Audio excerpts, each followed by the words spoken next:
Madrid's last three big Champions League games without Sergio Ramos have all ended in heavy defeat with 10 goals conceded in the process. Ramos, who is suspended for Friday's last 16 seconds leg against Manchester City, has missed 6 games in Europe for Madrid over the last 2 years and the team has lost 5 of them. Another example from 2015 also ended in 4 goals shipped and an on-the-night loss. The most recent example of Madrid not coping without their captain came last season when Ramos watched the team crash out of the Champions League at the last 16 stage at home to Ajax from his private box in the Santiago Bernabeu.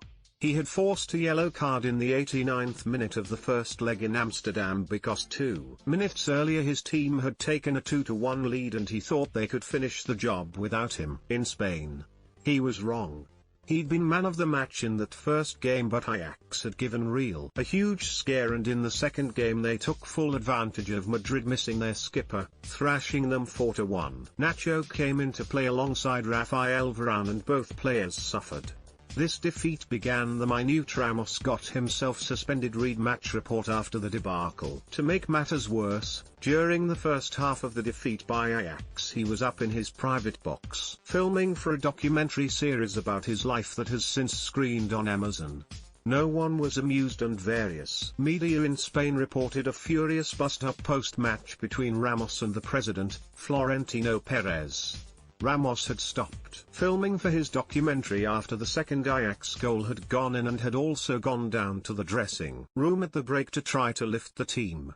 At the end of the match he returned to the dressing room to console his teammates and, according to Spanish Daily, when Real Madrid president Perez, who had also gone to the dressing room, began to criticize the players for their attitude, Ramos spoke up for the squad. In the exchange, Ramos himself was criticized. His decision to get himself booked in the first leg now looked completely misjudged. He had also admitted to doing so after the game, which meant, despite several subsequent backpedaling tweets, he was banned for 2 matches by UEFA. He served the second game of that 2-match ban in the first Champions League match of this season and Real Madrid were thrashed again, this time by Paris Saint-Germain. PSG were without Kylian Mbappe, Neymar and Edinson Cavani but Madrid had no Ramos and with Eder Militao partnering Varane, as he almost certainly will on Friday, the French side ran out 3-0 winners. Madrid were nearly beaten by the same score in 2018 in a quarter-final second leg against Juventus, again without Ramos. Real Madrid had won the first leg in Turin 3-0 so another Ramos booking surely wouldn't matter? Wrong again. Juventus went 3-0 up at the Bernabeu with, this time, Jesus Vallejo alongside Varane. With the aggregate score 3-3 and the match heading into extra time, Michael Oliver awarded a penalty when Lucas Vazquez went down under a challenge from Mehdi Benatia and Cristiano Ronaldo scored to put Madrid through.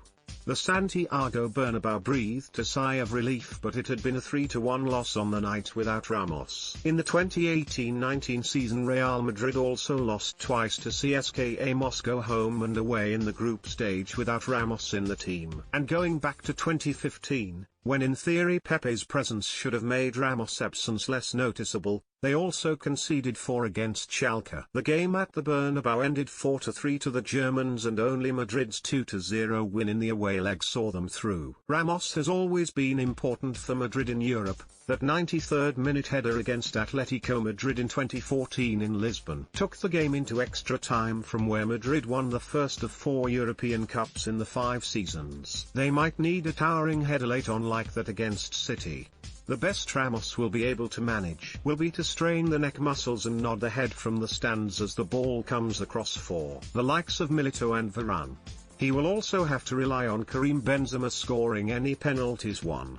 Defensively, how much he is missed will largely depend on Militao, who started life at Madrid with some shaky performances but looks to be growing into the shirt. He beats Ramos for speed, but he doesn't have the captain's command or ability to bring the ball out from the back. After Ramos' performances in the last 11 league games of the season to help Real Madrid win La Liga, he has reminded everyone of how important he is. His relationship with Perez has improved massively since that falling out after the Ajax game last season, to the point point where both have spoken about extending their contractual relationship beyond the end of next season when his deal finishes. He will be missed on Friday. Madrid are quite good at coming back in the two-legged games in Europe after losing the first match, but only when that first match has been away from home. If the heroics are needed at the Bernabeu, then more often than not they turn things around. But they have never managed it when the first leg defeat comes at home. Asking them to do something new without Ramos is a tall order. It's little wonder he has travelled to Manchester despite not being able to play. They are hoping his presence at the Etihad will at least inspire those who have to beat City without him.